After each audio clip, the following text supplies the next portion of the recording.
At a family dinner, she declared, "My ex will always be part of my life. If you don't like that, don't marry me." Everyone stared at me. I just said, okay. By the next week, invitations were canceled, and she realized the marriage was too... It all came to a head at a Sunday dinner. One of those tense pre-wedding family gatherings where two tribes who have nothing in common are forced to pretend they're about to be joined for life. My parents, a quiet, traditional couple who have been married for 40 years, were on one side of the table. On the other side were my fiancée, Clara's parents, a pair of retired therapists who spoke in a language of pop psychology and believed every boundary was a suggestion. And in the middle of it all was Leo. Leo was Clara's ex-boyfriend, but to hear her and her family tell it, he was more like a spiritual brother, an essential part of her personal ecosystem. He was at every holiday, every birthday, every dinner. He had a key to her parents' house. He was the constant smug ghost at the feast of our relationship. I'd made my feelings about him clear from the beginning. I'm not a jealous man, but I believe in boundaries. I believe a past relationship should be in the past, not sitting at your dinner table making inside jokes with your future wife. My objections were always met with the same condescending lecture from Clara and her parents about my possessive masculine tendencies and my inability to embrace a more fluid, modern concept of family. They treated my traditional values like a charming but ultimately primitive character flaw. I went along with it, not because I was a simp, but because I was playing the long game. I wanted to see how far she would push it. I needed to know if the foundation we were building on was solid rock or just sand. The topic of the wedding seating chart came up over dessert.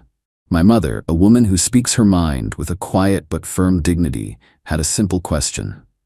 "Clara, dear," she began, looking at the draft of the chart. "I see you have Leo seated at the main family table, next to your aunt. I was just wondering if that was the best place for him. Perhaps one of the friends' tables would be more appropriate?" The air in the room instantly went from chilly to arctic. Clara's mother put her fork down with a clatter. Clara herself flushed a deep, angry red. "My mother is just concerned about optics, Clara," I said, stepping in before she could explode. "Having your ex-boyfriend at the family table might send a confusing message to our guests."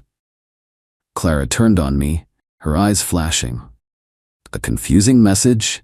The only confusing message here is that you and your parents are still living in the 1950s. Leo is my best friend. He is family. He was a part of my life long before you were, and he will be a part of my life long after. Well, he will always be a part of my life." Her father chimed in then, his voice dripping with condescension. "Ben, we've talked about this. Your rigid definitions of relationships are what cause insecurity. Clara and Leo have a beautiful, evolved connection. You should be celebrating that, not trying to control it." It was a perfectly executed 2-on-1 attack, with her mother nodding in solemn agreement. They had been practicing this kind of psychological maneuvering for years. But this time it was different. This time, my parents were there, watching this woman and her family treat me and our impending marriage with such casual, arrogant disrespect. Clara, feeling emboldened by her parents' support, decided to press her advantage. She stood up, her hands on her hips, and delivered the line that would bring the entire charade to a crashing halt. She looked from my mother to me, her voice loud and clear for the entire room to hear. "Let me make this perfectly clear for everyone. My ex will always be a part of my life. He will be at our wedding. He will be at our children's baptisms. He will be at our holidays. That is a non-negotiable fact. If you don't like that, then don't marry me." The ultimatum hung in the silent room. It was a declaration of war. Everyone stared at me, waiting for my reaction. They expected me to argue, to plead, to back down as I had done so many times before, just to keep the peace. Clara had a smug, triumphant look on her face. She thought she had me trapped. I didn't say a word for a full minute. I looked at her, standing there in all her defiant arrogance. I looked at her enabling parents, nodding in approval. I looked at my own parents, their faces a mixture of shock and quiet dignity, and then I looked back at her. The long game was over. She had just shown me the final stress test results, and the structure was condemned. I gave a slow, deliberate nod. "Okay," I said. The word was so quiet, so devoid of emotion, that it seemed to confuse her. "Okay?" she repeated, her tone mocking. Okay, you'll behave? Okay, you'll stop being a jealous child? No, I said, standing up from the table. I folded my napkin and placed it on my plate. Okay, I won't marry you. I turned to my parents. Mom, Dad, we're leaving. And without another look at Clara or her stunned, speechless family, the three of us walked out of the house and out of their lives. Update 1. The drive home with my parents was silent for the first 10 minutes. My father just drove, his eyes fixed on the road, his hands gripping the steering wheel. My mother stared out the window. I think they were waiting for me to break down, to show some sign of regret or heartbreak. But I felt nothing but a profound, almost surreal sense of peace. The weight of a 5-year charade had just been lifted from my shoulders. Finally, my dad spoke, his voice low and steady. Are you sure about this, son? I've never been more sure of anything in my life, I said. My mother turned around from the passenger seat. There were no tears in her eyes, just a quiet, fierce pride. Good, she said. She was not the one for you. We were just waiting for you to see it. When I got back to my own house, the house I had bought, the one Clara had been living in for the past 2 years, my phone was a war zone. Dozens of missed calls, a flood of texts from Clara, her parents, her friends, even from Leo himself. They ranged from furious to confused to pleading. Clara, what was that? You just walked out? You can't be serious. Clara's mom, Ben, you have deeply hurt our daughter. You need to come back and apologize immediately. Leo, dude, what the hell is your problem? You're blowing this way out of proportion. They were all operating under the same delusion, that this was a tantrum, a momentary fit of pique that could be smoothed over with a few condescending lectures and a non-apology. They hadn't yet grasped the finality of the word okay. I didn't reply to any of them. Instead, I made a single phone call. It was to our wedding planner, a woman named Cynthia, who was a consummate professional. Cynthia, I said, it's Ben. There's been a change of plans. The wedding is off, permanently. There was a stunned silence on the other end of the line. What? Ben, the invitations are scheduled to be mailed out tomorrow morning. I need you to stop that immediately, I said. Do not send out a single invitation. As for the rest of it, I need you to begin the cancellation process for all vendors. My fiancée and her family will be your point of contact for all financial matters moving forward. They were handling the payments, so they will need to handle the refunds and the cancellation fees. This was a crucial part of my strategy. I hadn't paid for the wedding. Her father had, a fact he had made sure everyone was aware of. Now the financial burden of unwinding a massive 6-figure event was his problem, not mine. The next morning, the real shockwave hit. Cynthia, doing her job with ruthless efficiency, began making the calls. The first one, of course, was to Clara's parents.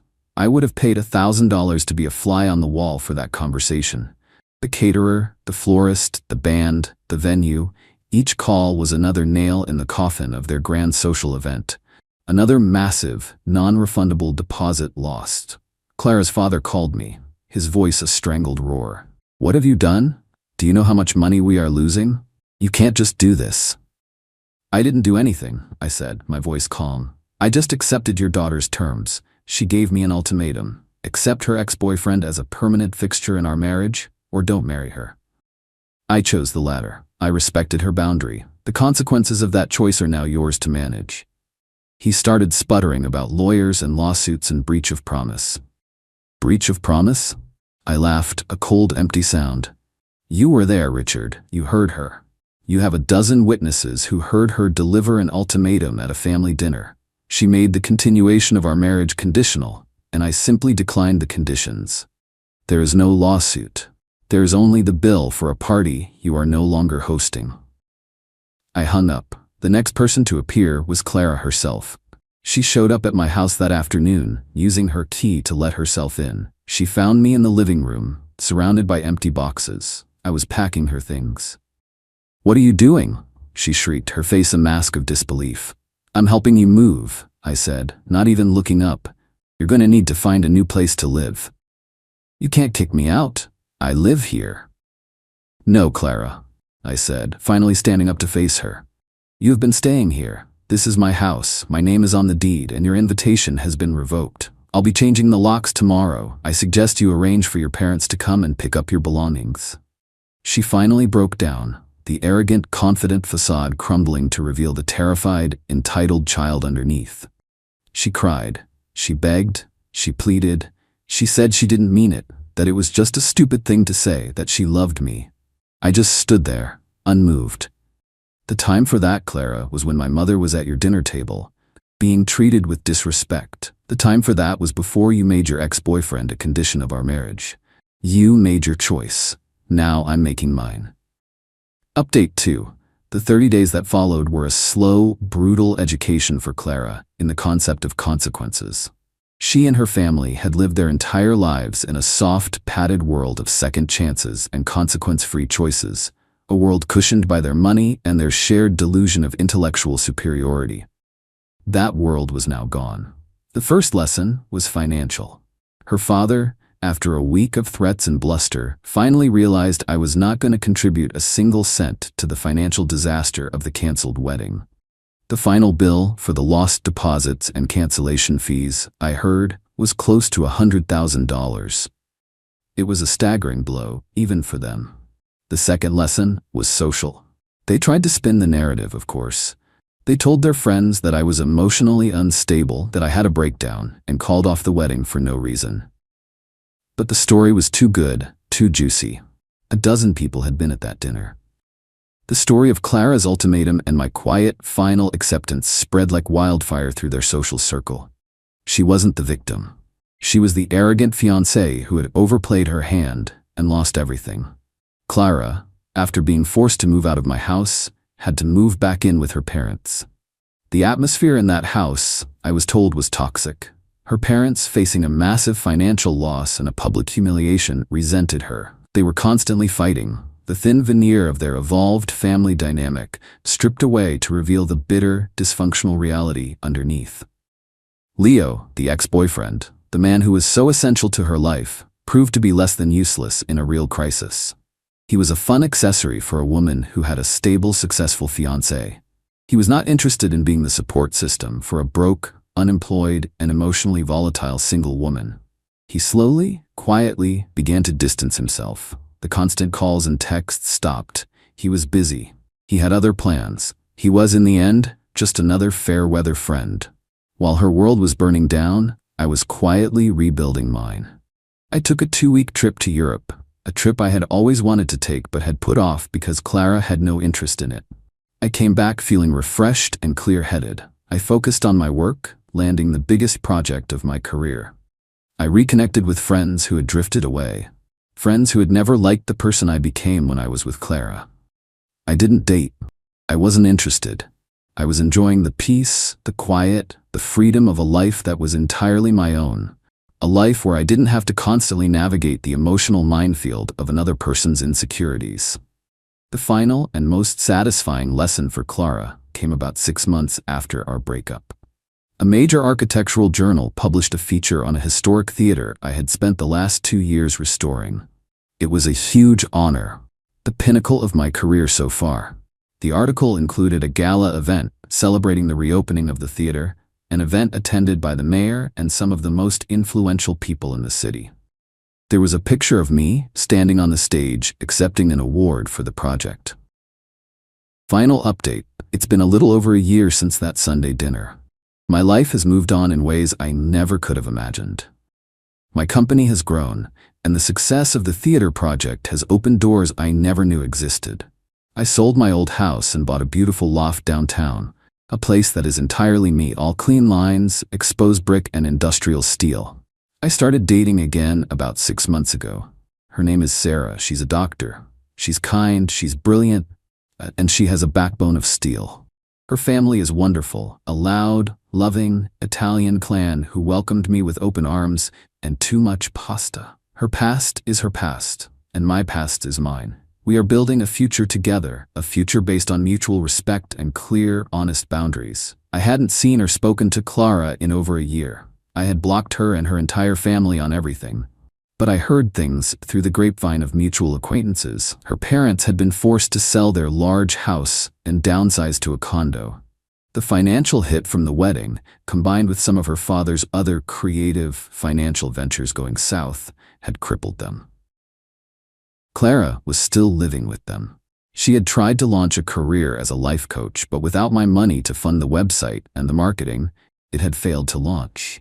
She was working part-time at a high-end boutique, a job she apparently hated. Leo was completely out of the picture. He had gotten engaged to another woman, and he and his new fiancée had made it very clear that Clara was not a part of their modern, fluid family. The final, unexpected encounter happened last month. I was at a charity auction with Sarah. We were bidding on a piece of art, laughing and having a good time. I looked across the crowded room and I saw her. She was there as a volunteer, one of the people in black aprons serving champagne and clearing plates. She saw me. She saw me with Sarah, a beautiful, successful woman, laughing at my side. She saw me looking happy, relaxed, and completely, utterly indifferent to her existence. Her face, for just a fraction of a second, crumpled. The mask of bored resentment she was wearing slipped, and I saw a flash of pure, unadulterated regret. She turned and disappeared into the kitchen before I could even register the moment completely.